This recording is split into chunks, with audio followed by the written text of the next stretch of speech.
એમાં ફ્રીજમાં જોયું તો હતા જામનગરના સ્પેશિયલ પાન।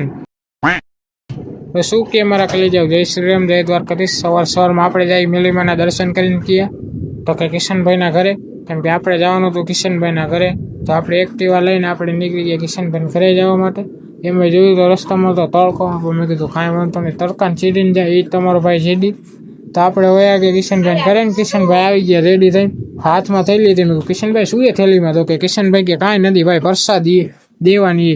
તો પહોંચી ગયા આપણે બેનના ઘરે અને જોયું તો અહીંયા પિચકારી હતી। કાર્તિક મને કીધું આવી પિચકારી હોય તો જ હોળી રમાય ભાઈ, બાકી ન રમાય, બાકી આપણા કામનું નથી હોળી રમવું।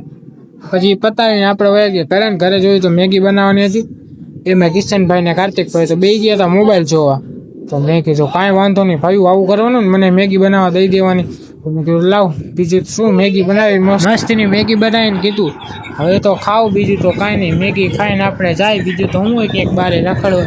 તો મેગી ખાઈને વળી પપ્પાની આવી ગયા હતા, એમને ભેગું જવાનું હતું આપણે પપ્પાની ઓફિસે, કેમ કે આ ડોક્યુમેન્ટ એક સબમિટ કરવાના હતા। તો પપ્પા ભેગું પહોંચી ગયા હતા અને આરામથી બેઠા હતા। મેં ભાઈએ ઘરે આવીને જોયું તો ચાન ભાખરી બનાવી હતી જમવામાં, તો વળી ખાઈ લીધી મસ્તીની ચાન ભાખરી ખાઈને ઊભા થઈને ફ્રીજમાં ડોકું તાણ્યું, ત્યાં તો મળ્યા જામનગરીના સ્પેશિયલ પાન। તો મેં લાવ ખાયો પાન ખાઈ લે।